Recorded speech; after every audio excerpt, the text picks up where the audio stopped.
संदीपा एक फटी सी साड़ी पहने हुए अपने मकान के बाहर झाड़ू लगा रही थी। तभी एक गाड़ी और बहुत बड़ा सा ट्रक उसके सामने वाले बंगले के पास आकर रुकता है। गाड़ी में से एक बढ़िया सा सूट बूट पहने एक आदमी और रेशमी साड़ी पहने एक औरत निकलती है। संदीपा जैसे ही उस औरत का चेहरा देखती है तो चौंक कर कहती है, आंचल, ये तो मेरी पुरानी सहेली है। तभी आंचल की नजर भी झाड़ू लिए खड़ी संदीपा पर जाती है और अपने पति को ट्रक से सामान उतरवाने को कहकर संदीपा के पास जाकर आंचल कहती है, संदीपा, ये तू ही है ना कि मेरी आंखों को कोई धोखा हो रहा है? नहीं नहीं, कैसी है आंचल? कितने सालों बाद मिली है तू। ये सामने वाले बंगले में तू रहने आई है? हाँ, कुछ महीने पहले ही हमने इसे खरीदा था, तो अब शिफ्ट हो रहे हैं। वैसे ये मकान तेरा है? हाँ, यही है तेरी गरीब सहेली का छोटा सा आशियाना। तू बैठ, मैं शरबत बनाती हूँ। अरे नहीं नहीं, रहने दे। पूरे रास्ते जूस ही पीती आ रही हूँ और वैसे भी बहुत धूप है बाहर। सामान ट्रक से उतर जाए तब तक मैं गाड़ी में ही बैठ जाती हूँ। इतना कहकर आंचल वहाँ से चली जाती है। संदीपा और आंचल पुरानी सहेलियां तो थी, लेकिन दोनों के आर्थिक हालातों में बहुत अंतर था। जहाँ संदीपा गरीबी के चलते एक छोटे से मकान में अपने पति के साथ रहा करती थी, तो वहीं आंचल उसी के सामने बने एक बहुत बड़े बंगलों में रहती थी, जहां उसकी जरूरत से ज्यादा सामान मौजूद था। तो वहीं संदीपा के घर में जरूरत के सामान की भी कमी थी। एक रोज संदीपा अपने पति राघव को कहती है, सुनिए जी, घर में राशन खत्म होने को है। छुट्टी के दिन राशन भरवा दीजिएगा। संदीपा, माँ, मालिक ने कहा है इस बार तनख्वाह मिलने में देर हो सकती है। काम बंदा पड़ा है, इसीलिए तो अभी जो कुछ है उसी से काम चलाना पड़ेगा। ये तो हर महीने का तमाशा हो गया है जी। अब जरूरत के समय पैसे ना मिले तो क्या फायदा। थोड़े से चावल बचे हैं बस, उन्हें मैं कितने दिन चलाऊंगी भला। और खाएंगे नहीं तो काम कैसे करेंगे। तुम चिंता मत करो, मैं किसी से उधार लेकर राशन ला दूंगा। फिलहाल मुझे देरी हो रही है, खाना लगा दो। जी, अभी लगाती हूँ। संदीपा ने जो थोड़े दाल चावल बनाए थे वो उसे राघव को परोस देती है। कुछ देर में राघव काम पर जाने के लिए निकल जाता है। संदीपा जब घर का कचरा फेंकने के लिए बाहर निकलती है तो देखती है कि आंचल भी हाथ में पॉलिथीन लिए बाहर खड़ी है।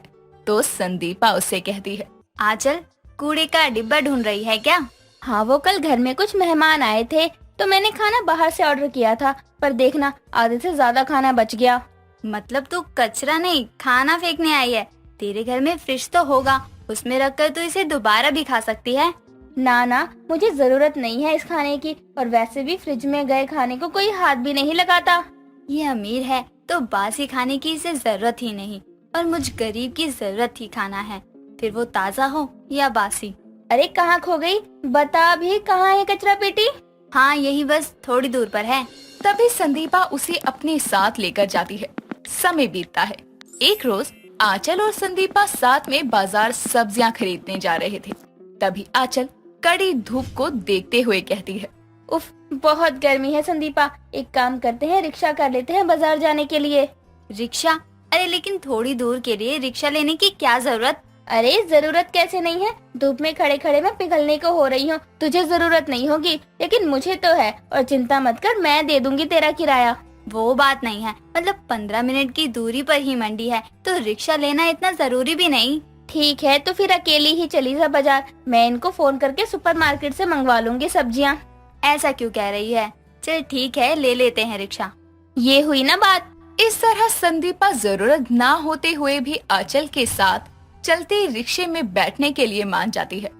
कुछ देर बाद दोनों घर वापस आ रहे थे तो आंचल उसे जबरदस्ती अपने घर ले जाती है। उसका घर देखकर संदीपा मानो हैरान सी रह जाती है। तभी आंचल कहती है, कितनी गर्मी है, मतलब दो दो एसी चल रहे हैं हॉल में, फिर भी मुझे ठंडक महसूस नहीं हो रही। 2 एसी? मेरे घर में तो एक छोटा सा पंखा है, उसकी हवा से ही काम चलता है। पंखा? पंखे की हवा से तो बात ही नहीं बनती मेरे घर में, इसलिए तो एसी जरूरी ही है। पता नहीं तो कैसे रह रहती है पंखे की हवा में। दोनों बातें कर ही रही थी कि तभी आंचल का पति ऋषभ ऑफिस से घर लौट कर आता है। संदीपा का हुलिया देखकर वो आंचल से कहता है, तुमने काम वाली भी रख ली? माने तुम्हें नौकरानी की जरूरत है, लेकिन जल्दी जल्दी में इसके बारे में सब पता किया है ना? वो ऋषभ ये काम वाली नहीं है, मेरी पुरानी सहेली है, यहीं पास में रहती है। ओह सॉरी, मुझे लगा कि कोई बात नहीं, आपने मुझे पहले देखा भी तो नहीं है। अच्छा आंचल, मैं चलती हूँ, बहुत देर हो गई है। संदीपा को ऋषभ का उसे नौकरानी समझना बहुत बुरा लगता है, लेकिन वो कुछ नहीं बोल पाती। समय बीतता है। एक दिन खाना खाते हुए संदीपा अपने पति से कहती है, मैं कह रही थी कि इस महीने बहुत से त्योहार आने वाले हैं और मैंने आपको कब से बोला है कि भगवान जी के लिए घर में एक मंदिर की जरूरत है। छोटा ही सही, एक मंदिर तो होना ही चाहिए ना। होना तो घर में बहुत कुछ चाहिए संदीपा, लेकिन अपनी जरूरत के हिसाब से ही सामान ले पाएंगे ना हम। वो तो है, लेकिन पहले भगवान के लिए एक मंदिर जरूरी है, वो तो लेना ही लेना है। कुछ पैसे जमा हुए थे, मैं सोच रहा था कि उससे हमारे सोने के लिए एक खाट खरीद लूं। जमीन पर सोते सोते मेरी कमर अकड़ गई है। सुनिए, मैंने घर खर्चे में से कुछ पैसे बचाए हैं, उन्हें मिलाकर ही हम दोनों सामान ले लेते हैं। ठीक है, वैसे भी देखते हैं। ऐसे ही बातें करते हुए दोनों खाना खाने लगते हैं। अगले दिन आंचल किसी बात से परेशान होकर संदीपा के घर आती है और उसे कहती है, संदीपा, मेरा भाई हॉस्पिटल में एडमिट है, ये भी काम से बाहर गए हुए हैं, मुझे बहुत डर लग रहा है, प्लीज मेरे साथ हॉस्पिटल चल। तू शांत हो जा आंचल, घबरा मत, मैं चलती हूँ तेरे साथ। जरूरत के समय में संदीपा आंचल के साथ हॉस्पिटल जाती है और मुश्किल की घड़ी में उसे हिम्मत देने के लिए उसके साथ रहती है। इस तरह एक रोज संदीपा के घर राघव के ना रहने पर कर्जदार आते हैं और उससे पैसों की मांग करने लगते हैं। तब जरूरत के समय पर आंचल पैसे उन कर्जदारों को देकर गरीब संदीपा की मदद करती है। समय बीतता है। धीरे धीरे संदीपा आंचल के पैसे लौटा देती है। थोड़े पैसे आने पर राघव भगवान के लिए एक छोटा सा मंदिर और सोने के लिए एक सस्ती सी खाट ले आता है, जो कि बैठते ही बहुत आवाज करती थी।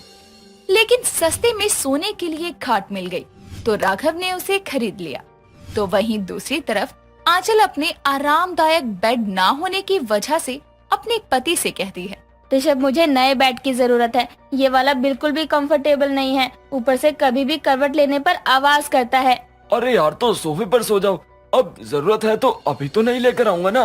अरे मुझे सोफे पर नींद नहीं आती, मैं बता रही हूँ, इसे कल ही चेंज करवाओ। इतना बोलकर वो गुस्से में चली जाती है। अगले दिन उसके घर से वो बेड ले जाने के लिए मजदूर आते हैं। ये देखकर संदीपा के पूछने पर आंचल उसे बेड वापस भेजने का कारण बताती है। तो संदीपा अपने मन में कहती है, बताओ, इसे इतना बड़ा पलंग आरामदायक नहीं लगता तो इसने वापस भिजवा दिया, और हमने जरूरत के चलते इतनी सस्ती सी आवाज करने वाली खाट ली।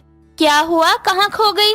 कुछ नहीं, ये सोच रही थी कि हम अमीर गरीब की जरूरतों में कितना फर्क होता है। अब देखना, तेरे घर में जरूरत से ज्यादा सामान है और मेरे घर में जरूरत के भी सामान की कमी है। हाँ, ये तो तू सही कह रही है। उस दिन तुझे रिक्शा लेने की जरूरत नहीं थी और फिर भी तूने मेरी जरूरत को समझते हुए रिक्शा लिया। लेकिन एक बात तो है, अमीर गरीब होते हुए भी हमारी एक जरूरत तो मिलती है।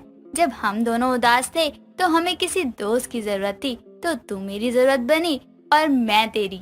हाँ, ये तो तूने सही कहा। अमीर गरीब की आर्थिक जरूरतें अलग हो सकती हैं, लेकिन इंसानी और भावनात्मक जरूरतें नहीं। जिसके बाद दोनों एक दूसरे को मुस्कुरा कर देखती हैं और फिर अपने अपने घरों की ओर चली जाती हैं।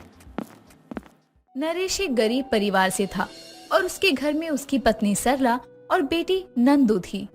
नरेश गरीब होने की वजह से कभी पढ़ाई लिखाई नहीं कर सका, पर नरेश हमेशा से ही खाना बनाने में काफी अच्छा था और इसलिए नरेश एक होटल में काम किया करता था खाना बनाने का। पर किसी कारण से वो होटल बंद हो गया और अब नरेश बेरोजगार था, जिसके बाद उसे कहीं नौकरी नहीं मिली। एक दिन नरेश इंडिया गेट के सामने जा रहा था कि तभी वहाँ पर एक साइकिल पर गोलगप्पे बेचते हुए आदमी को वो देखता है और सोचता है, ये लोग यहाँ पर साइकिल से कितना सामान बेच लेते होंगे और इन्हें मिलता ही क्या होगा। क्यों ना एक बार उस गोलगप्पे वाले से पूछूं। नरेश अब उस गोलगप्पे वाले के पास जाकर उसे कहता है, भैया एक प्लेट गोलगप्पे देना। कितने का है वैसे एक प्लेट गोलगप्पे? 20 के 6 गोलगप्पे। रहने दो भैया, तुम तो बड़ा ही महंगा दे रहे हो। अरे भाई, ये इंडिया गेट है और बाजार नहीं जो सस्ता मिले। यहाँ जो भी यहाँ घूमने आता है वो घर का खाना नहीं लाता और यहाँ घर जैसा खाना मिलता भी नहीं है। इसी लोग हमारे यहाँ के गोलगप्पे खाकर पेट भर लेते हैं, तो हम महंगा नहीं देंगे क्या? उस गोलगप्पे वाले की बात सुनकर नरेश सोच में पड़ जाता है कि ये लोग उन सभी को महंगा सामान देते हैं जो लोग घर से खाना नहीं लाते। और तो और अगर ये सब होटल या किसी ढाबे में जाएंगे तो भी उन्हें महंगा खाना ही मिलेगा। तो क्यों ना यहाँ पर अपना एक खाना बेचने का काम शुरू कर दूं। इससे मुझे कहीं काम नहीं देखना पड़ेगा और तो और सभी को घर जैसा खाना भी मिलेगा।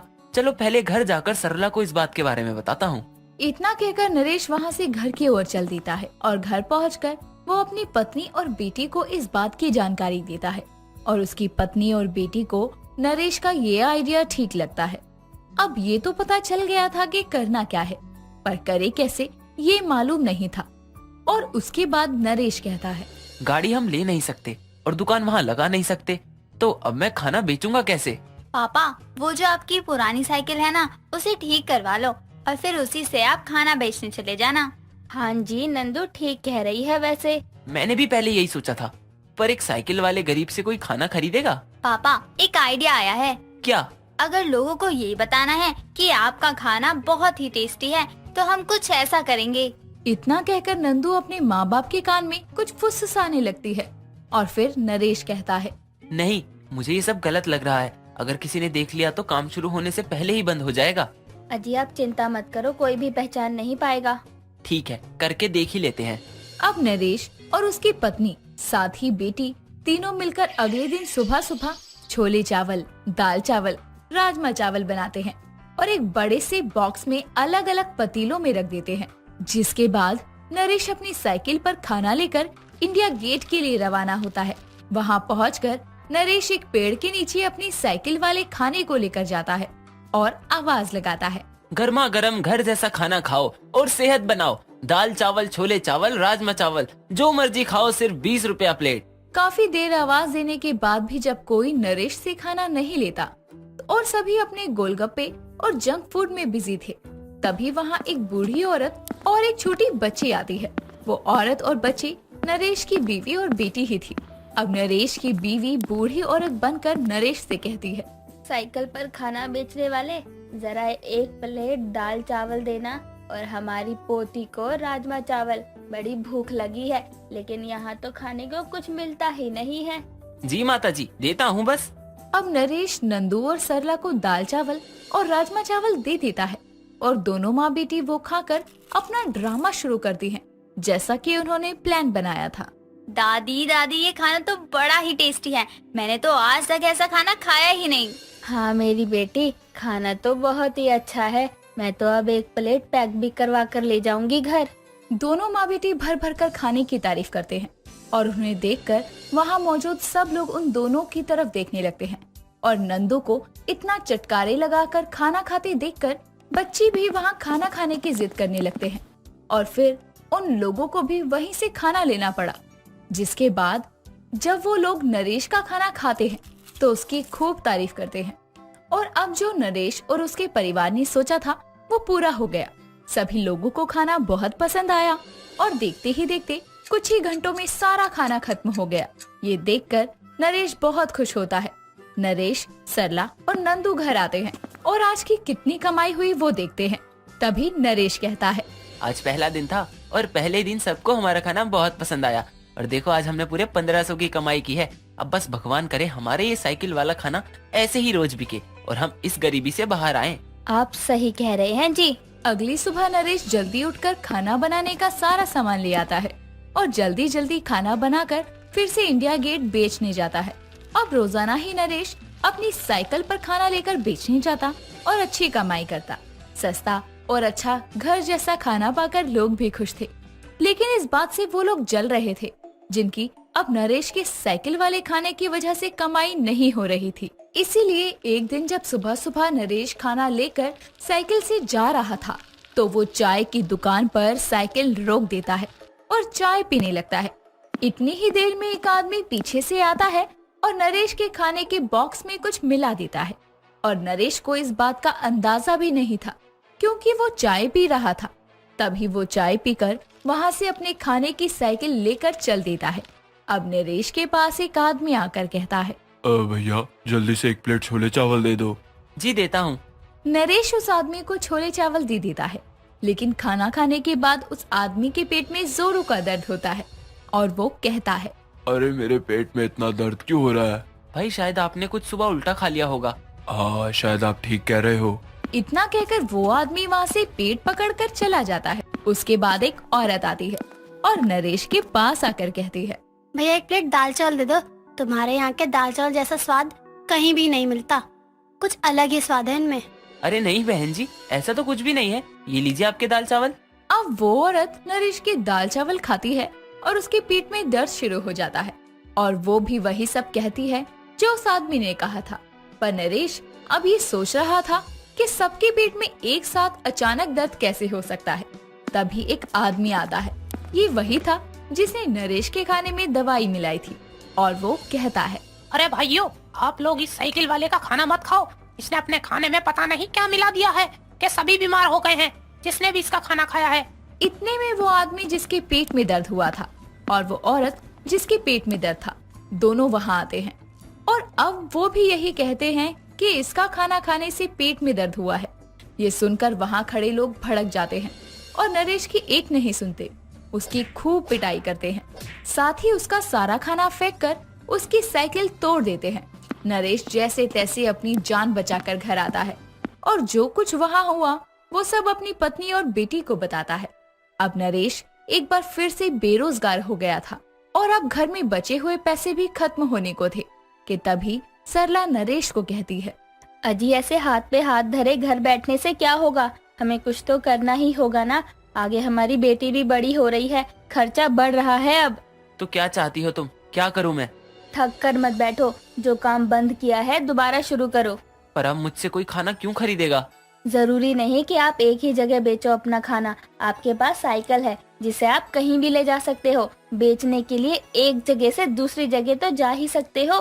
वैसे सही कह रही हो तुम, मुझे ऐसे हिम्मत नहीं हारनी चाहिए। चाहे जो भी हो, मैं कितना भी गरीब क्यों ना हूँ, पर मेरे पास मेरी साइकिल और मेरा टेस्टी खाना है। अब मैं दोबारा अपनी साइकिल पर खाना बेचने जाऊंगा। इतना कहकर नरेश अपनी टूटी हुई साइकिल को ठीक करता है और फिर से अपनी साइकिल पर खाना लेकर निकल पड़ता है बेचने के लिए। और इस बार वो नई नई जगह जाकर खाना बेचा करता। सरला की बहू खुशी को घर के खाने से ज्यादा बाहर का खाना अच्छा लगता था, जिससे सरला भी तंग आ चुकी थी। एक रोज देर शाम सरला अपनी बहू से कहती है, बहू आज खाने में साग रोटी बना लियो, बहुत दिनों से घर में कुछ अच्छा नहीं बना है। अरे माँ जी भी ना हरी साग सब्जियाँ भी ऐसे खिलाती हैं जैसे हम कोई भेड़ बकरी है। अब भला माँ जी को कौन ही समझाए कि इन साग सब्जी से ऊपर भी एक दुनिया है। क्या हुआ बहू, यहाँ खड़े खड़े क्या सोच रही है? जा भी अब खाने की तैयारी कर ले। अपनी सास के कहने पर खुशी किचन में खाना बनाने जाती है। ना जाने इनका साग और हरी सब्जी के नाम पर मुंह क्यों बन जाता है। ये नहीं खाएगा तो शरीर में ताकत कहाँ से आएगी। लेकिन इन्हें तो समझाना बस के बाहर है।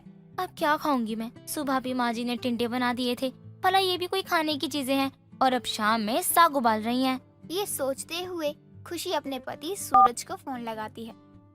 सुनिए जी, आते वक्त मेरे लिए पिज्जा लेते आइएगा। मैंने सुबह से कुछ भी नहीं खाया है। सुबह तो आप भी जानते हैं ना, माँ जी ने टिंडे की सब्जी बनाई थी और अब माँ जी के कहने पर साग बना रही हूँ मैं। अच्छा ठीक है, मैं आते वक्त तुम्हारे लिए पिज्जा लेता आऊंगा।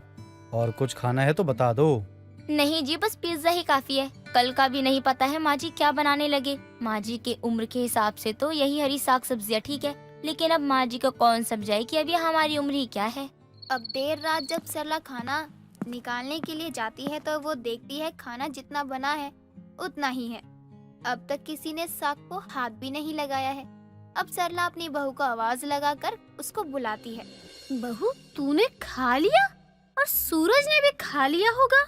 हाँ खा लिया माँ जी। और आपने खाया खाना क्या? बहू तो अब तू झूठ भी बोलने लग गई।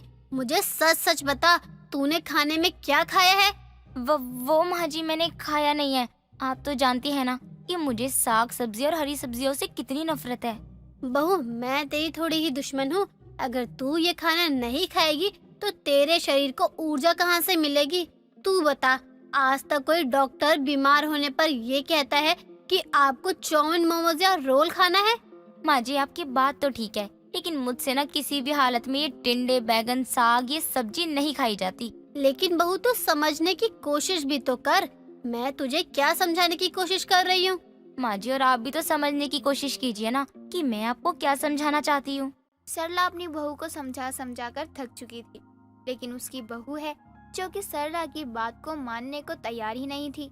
अब अगली सुबह सरला जब किचन में जाती है तो देखती है पिज्जा के खाली डिब्बे पड़े हुए हैं।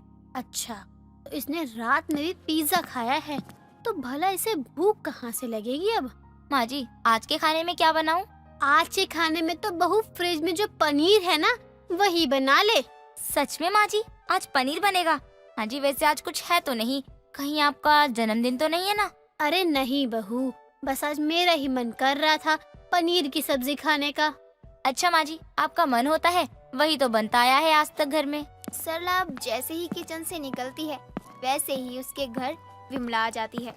अरे विमला, क्या बात है, बड़े ही दिनों बाद दिखी है, लगता है घर का रास्ता भूल गई है। अरे नहीं, तुझे तो पता है ना, 2 दिन से मैं यहाँ थी नहीं और मेरी बहू की तबीयत खराब थी तो मैं उसके साथ हॉस्पिटल में थी। अरे मुझे तो इस बारे में कुछ मालूम भी नहीं है, क्या हुआ तेरी बहू को वैसे? क्या बताऊँ सरला, पूरे दिन तो सिर्फ उसे बाहर का पिज्जा, बर्गर, मोमोज खाना है। अब भला उसे कौन समझाए कि ये सेहत के लिए कितना नुकसानदेह होता है। लो, बीमार पड़ गई, डॉक्टर ने भी खून की कमी निकाल दी। विमला, मेरे घर का हाल भी कुछ ऐसा ही है, मुझे तो किसी से कहते हुए भी नहीं बनता। अब बहू को समझाते हूँ तो उसे तो बात बुरी ही लग जाती है। अरे तेरी बहू का तो रोज का हो गया है, बाहर से ही ऑर्डर करती रहती है। उसे तो पिज्जा बहुत पसंद है, अब जब वो पिज्जा ही खाती है तो उसे वही खिला दे। अरे विमला, ये तू कैसी बात कर रही है? भला तू तो अपनी बहू को देख ही रही है ना। अरे मेरे कहने का मतलब ये है कि तू अपनी बहू को पिज्जा खिला, लेकिन खुद बनाकर, जिसमें तू अपनी मर्जी की सब्जियां डाल सके। ये तो मैंने सोचा ही नहीं। वैसे भी मेरी बहू को पिज्जा बहुत पसंद है, इसी बहाने उसे हरी साग सब्जी तो खिला पाऊंगी मैं। अब सरला देर शाम अपनी बहू को कहती है, आज बहू खाना मैं बनाऊंगी, तो तू आराम कर, जब खाना बन जाएगा तो मैं तुझे बता दूंगी। आज तो माँ जी ने खाना बनाया ना, तो पक्का मुझे ग्लूकोज की जरूरत पड़ेगी। माँ जी के हाथों का खाने वाला तो बस 10 दिनों में ही निपट जाए। ना तो तेल, ना मिर्च, ना मसाला, बस उबाल कर खाना बना देती हैं। अब यहाँ खड़ी खड़ी मेरा मुंह क्या देख रही है? जा जाकर और कोई दूसरा काम देख ले। खुशी तो अपनी सास की बात मना करके अपने दूसरे कामों में लग जाती है। इधर सरला ढेर सारी सब्जियां काटती है और पिज्जा बनाने की तैयारियों में लग जाती है। माँ जी, क्या बना रहे हो आप वैसे? मैंने सोचा पूछ लूँ माँ जी से आज खाने में क्या बनाया माँ जी ने। सब्र कर, खाने का समय होगा तो तुझे पता चल जाएगा कि खाने में क्या बना है। ना जाने माँ जी क्या बना रही है, बस एक खुशबू ही अच्छी आ रही है। खाना तो फिर भी वही उबला होगा ना, और बिना नमक का ही बना होगा। अब खुशी भी खाना बनाने का इंतजार करने लगती है। इधर सूरज भी ऑफिस से घर आ जाता है और आते ही खुशी से कहता है, खुशी, आज खाने में क्या बना है? मुझे भूख लगी है, जल्दी से खाना लगा दो, मैं हाथ मुंह धोकर आता हूँ। आज तो खाना माँ जी बना रही हैं, मुझे नहीं पता उन्होंने खाने में क्या बनाया है। तो फिर तो पक्का आज माँ ने कुछ ऐसा बनाया होगा जिसे खाकर मैं 4 दिनों तक खाना ही नहीं खाऊंगा। अब जब सरला पिज्जा बनाने के बाद अपने बेटे और बहू को आवाज लगाती है तो सूरज अपनी माँ से कहता है, माँ, मुझे भूख नहीं है, मुझे पता है, वैसे भी आपने बैगन या कद्दू ही बनाया होगा। अरे आकर देख तो, तेरी माँ ने तेरे लिए क्या बनाया है, और बहू का ये तो फेवरेट है। अरे ऐसा क्या बना लिया माँ जी ने जो मेरा इतना फेवरेट है? अब जब हॉल में खाने के टेबल पर खुशी और सूरज आते हैं तो वो देखकर हैरान रह जाते हैं कि सरला ने पिज्जा बनाया है। माँ जी, ये आपने बनाया है? मुझे तो विश्वास ही नहीं हो रहा कि ये आपने बनाया है। अरे अब देख क्या रहे हो, खाकर भी तो बताओ कि आखिर पिज्जा कैसा बना है। सरला पिज्जा तो अच्छा बनाती है, लेकिन पिज्जा में ज्यादा से ज्यादा मात्रा में हरी सब्जियां डालती है, खास करके बैंगन। अरे माँ, पिज्जा तो बहुत ही टेस्टी बना है, क्या बात है माँ, आज तो मजा ही आ गया पिज्जा खाकर। माँ जी, इतना टेस्ट है ना इस पिज्जे में, क्या बताऊँ, मुझे तो खाकर ही मजा आ गया। सरला पिज्जे में तो ढेर सारी हरी सब्जियां डाल देती है, जिसे बड़े ही चाव से सूरज और खुशी खा भी लेते हैं। अभी यही मैंने ने कहा होता ना कि मैं बैंगन बनाने जा रही हूँ, तो ये मेरी जान खा जाते, लेकिन पिज्जा के नाम पर कैसे खाए जा रहे हैं। एक बार अपनी माँ के बारे में भी नहीं पूछा जा रहा इनसे। अब सरला भी हर 2 दिन पर सब्जियों से भरा पिज्जा बनाकर अपने बच्चों को देने लगती है। खास करके अपनी बहू को। अब अगले ही रोज विमला सरला के घर आती है। अरे विमला आ बैठ, अभी पिज्जा बना रही हूँ, खा कर जाना। अरे क्या बात है सरला, आज तूने कैसे पिज्जा बना लिया? तू तो अपनी बहू को पिज्जा खिलाने के खिलाफ थी। अभी तू पिज्जा खाते ही सब समझ जाएगी, तू रुक, मैं अभी लेकर आती हूँ। अरे वाह सरला, खुशबू तो बहुत ही अच्छी आ रही है तेरे पिज्जे में से। हाँ वो तो है विमला, अब खाकर बता कि कैसा बना है। विमला जैसे ही पिज्जा खाती है वैसे ही उसे तो सरला के हाथों का बना हुआ पिज्जा खाकर ही मजा आ जाता है। अरे सरला क्या पिज्जा बनाया है, खाकर तो मजा ही आ गया। वैसे क्या सब डाला है तूने इसमें, जरा मुझे भी तो बता। देख, इसमें सबसे ज्यादा तो मैंने हरी सब्जी डाली है, लेकिन ये सबसे स्पेशल बैंगन का पिज्जा है। अरे सरला, बैगन की सब्जी को खाकर जितना बुरा लगता है उतना ही ये पिज्जा खाने में मजा आ गया।